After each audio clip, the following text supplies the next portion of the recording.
Je me trouve avec Anthony à l'école 42 qui travaille pour la société Swissborg, qui donc, vous l'aurez compris dans le nom, vient de Suisse. Tout à fait. Donc société qui avait à l'origine 2 fondateurs. Aujourd'hui, vous êtes une quarantaine de personnes. Vous continuez à recruter encore? On recrute toujours d'ailleurs, si vous êtes un Scala développeur, on recrute beaucoup de Scala développeurs, donc vous êtes les bienvenus. D'accord, donc votre but c'est scale, en tout cas en nombre de personnes et puis conquérir le monde, ou là vous êtes quand même à une taille qui vous convient pour l'année fin 2018, début 2019? Alors on cherche bien évidemment toujours à scaler, on a un projet qui est relativement ambitieux. Et en plus de ça, on a des équipes donc au Canada, à Tokyo et à Londres, et le headquarter est en Suisse. Et effectivement, on souhaite scaler la team. On a un double challenge en fait. On scale à la fois notre team et une partie des activités qui sont déléguées au sein de notre communauté, puisque c'est un des buts aussi une des raisons pour laquelle on a créé Swissborg, c'est avoir un concept de DAO, donc de Decentralized Autonomous Organization, et de compter sur notre communauté pour se développer. D'accord. Tu me racontais tout à l'heure que, et ça c'est pas commun, au niveau de la gestion de la communauté, vous misez vachement sur Reddit. Ce qui est quand même, parce que dans la crypto, clairement, tout le monde est sur Telegram, Discord. Alors, il y a aussi du Reddit, hein, clairement. Moi, quand je prépare le crypto live, je vais voir aussi des news sur Reddit, parce que c'est là que c'est le plus frais avant que ça up ou que ça down.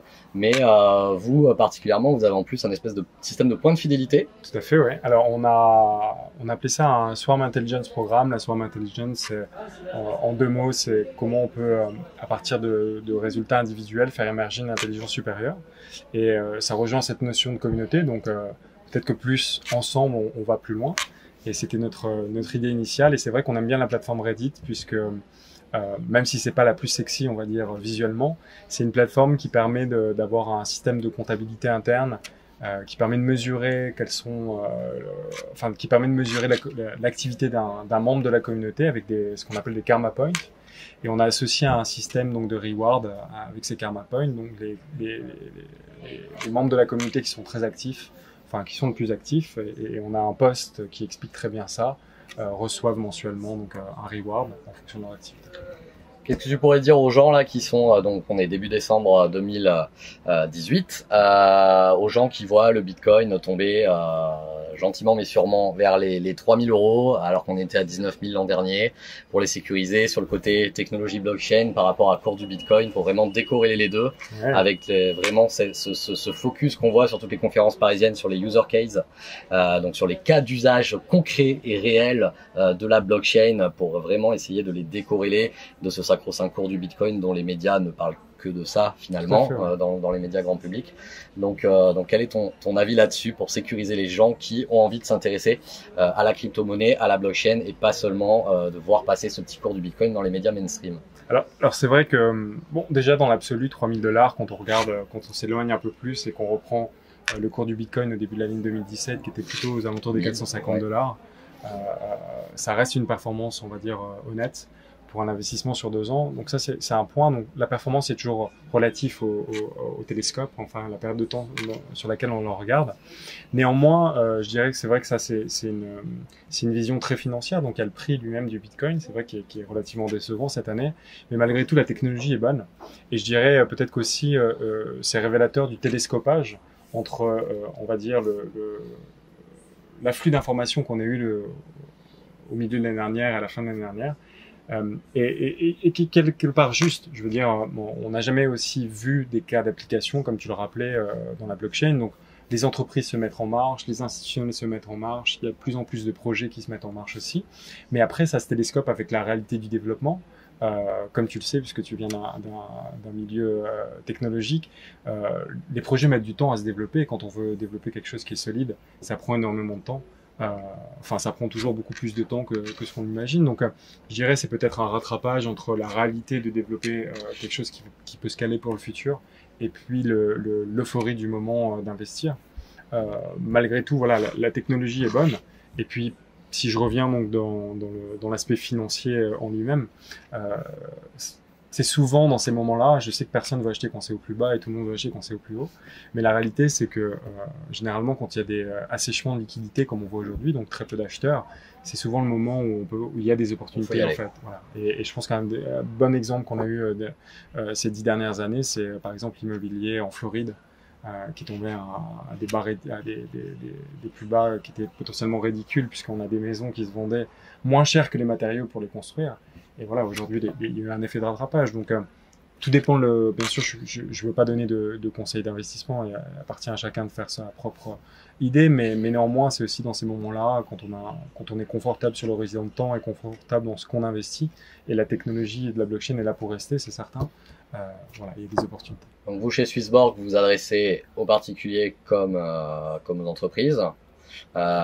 Ticket d'entrée minimum 1 euro. 1 euro, donc je pense que accessible à tout le monde, disponible uniquement en site web ou en application mobile. Alors notre objectif, puisque au sein de la communauté, les décisions qu'on prend, notamment en termes technologiques, sont votées directement par notre communauté. Donc on a fait une ICO, comme je te le disais, où on a levé 50 millions, il y a 25 000 personnes qui ont participé. Donc au sein de cette communauté qui est de 25 000 personnes, on a fait un vote pour savoir s'il était préférable qu'on développe notre application sur mobile ou sur web.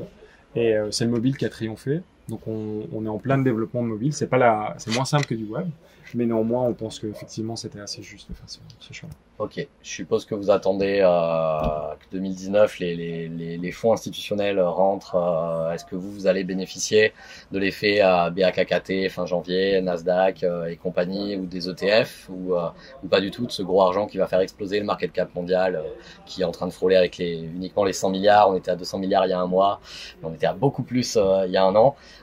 Vous attendez cette manne, vous pouvez tranquillement vivre avec votre première levée de fonds toute l'année 2019 si rien ne se passe en 2019. Ce dont toi comme moi, je pense que ce sera pas le cas. Oui, voilà. Alors, je pense qu'il y a deux choses. D'un point de vue Swissborg, donc comme je le rappelais, on a levé 50 millions. Alors, effectivement, il y a une partie de la trésorerie qu'on a gardée en crypto, donc on a un peu moins aujourd'hui. Mais malgré tout, on va dire, on fait partie des gens qui viennent de l'investissement. Donc, on a une certaine approche aussi à la fois de la gestion de projet et de la trésorerie. On capitalise sur nos connaissances de marché pour gérer la trésorerie. Donc, hedger, ce qu'on appelle hedger, donc c'est protéger le capital lorsqu'on sent que le marché va baisser, et c'est pas une science certaine, mais pour l'instant on s'est pas trop trompé. Et puis après on a une approche aussi en fonction de l'argent qui est dépensé chaque mois pour mener le projet à bien. Donc nous on n'est pas inquiet à ce niveau-là. Effectivement, si on avait un afflux institutionnel d'argent, peut-être que ça permettrait de repropulser le marché, puisque 100 milliards d'un point de vue institutionnel c'est relativement faible, hein. La market cap de Facebook est bien supérieure à ce niveau-là elle-même. Néanmoins, après là on part dans d'autres sujets, mais quand on regarde le marché traditionnel aujourd'hui, il est en difficulté aussi. Alors ça va sûrement conditionner aussi, ou peut-être retarder les développements à ce niveau, et peut-être que les institutionnels ne rentreront pas l'année prochaine parce qu'on est peut-être à l'aube d'une crise. Mais en revanche, ça peut peut-être alimenter un scénario aussi pour le Bitcoin également, si on a à nouveau une crise de confiance sur les banques. Et c'est surtout moi je regarde ça d'un œil très curieux et intrigué. Ouais. Très bien. On va s'arrêter là pour cette interview. Je vous invite à aller voir le site web de Swissborg que je vous incruste ici. Et non, c'était pas un serrage de main. En fait, c'est un effet comme ça pour le montage, tu vois, où je l'incruste, je l'enlève, je l'incruste, je l'enlève. Voilà. T'inquiète pas. Et puis, voilà. Mettez un petit pouce bleu si ce style d'interview comme ça vous plaît. N'hésitez pas à poser vos questions en commentaire que je transmettrai, bien évidemment. On se retrouve très prochainement pour un crypto live ou une prochaine interview.